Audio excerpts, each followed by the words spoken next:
രണ്ട് ഡ്രസ്സ് തമ്മിലുള്ള വ്യത്യാസമാണ് കേട്ടോ ഇന്ന് കാണിക്കാൻ വേണ്ടി പോകുന്നത്. നമുക്ക് കുറേ ആൾക്കാർ ചോദിച്ചിട്ടുണ്ട് ഈ ഒരു ഡ്രസ്സിന്റെ, ഇത് 1500 ഡ്രസ്സാണ്. പിന്നെ നമ്മുടെ ഹെവി ഡ്രസ്സ് ഉണ്ടല്ലോ 2200, ഈ സെയിം മോഡൽ തന്നെ ഹെവി ആയിട്ട് ചെയ്യുന്നത്.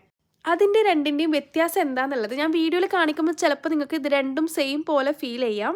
അതുകൊണ്ട് ഞാൻ ഇപ്രാവശ്യം വന്നേക്കുന്നത് കസ്റ്റമറുടെ പിക്കും കൊണ്ടാണ് കേട്ടോ. കുറച്ച് കസ്റ്റമേഴ്സിന്റെ ഫോട്ടോ കിട്ടിയിട്ടുണ്ടായിരുന്നു. അപ്പം ഞാൻ വിചാരിച്ചു രണ്ടും കൂടി കമ്പയർ ചെയ്ത് കാണിച്ചു തരാമെന്ന്. ഇതാണ് നമ്മുടെ ഹെവി പീസ് വരുന്നത്, അതായത് 2200 രൂപയുടെ പീസ് വരുന്നത് ഇതാണ് കേട്ടോ. ഇത് കസ്റ്റമർ ഇട്ടിട്ടുള്ളത് കാണിച്ചു തരാം. ഇത് ഹെവി പീസ് ഇട്ടിട്ടുള്ളതും മറ്റേ നോർമൽ പീസ് ഇട്ടിട്ടുള്ളതും കാണിച്ചു തരാം കേട്ടോ. ഫസ്റ്റത്തെ പീസ് ഞാൻ കാണിക്കുന്നത് നമ്മുടെ നോർമൽ പീസ് 1500ന്റെ പീസ് ഇട്ടിട്ടുള്ളതാണ്. ദേണ്ടട ഇത്. നെക്സ്റ്റ് ഇത് വരുന്നത് നമ്മുടെ 2200ന്റെ പീസാണ്. പിന്നെ ഇതും നെക്സ്റ്റും വരുന്നത് നമ്മുടെ നോർമൽ പീസാട്ടോ, 1500 രൂപയുടെ പീസാണ്. ഇത് നമുക്ക് ഹെവി പീസാണ് വരുന്നത്. ഇതിന്റെ എല്ലാത്തിന്റെയും ഫ്രിൽസ് നോക്കിയാൽ നിങ്ങൾക്ക് മനസ്സിലാവും. ഇതൊക്കെ ഹെവി പീസാണ്. ഇതിന്റെയൊക്കെ ഫ്രിൽസ് നോക്കിയാൽ നിങ്ങൾക്ക് മനസ്സിലാവും അതിന്റെ വ്യത്യാസം.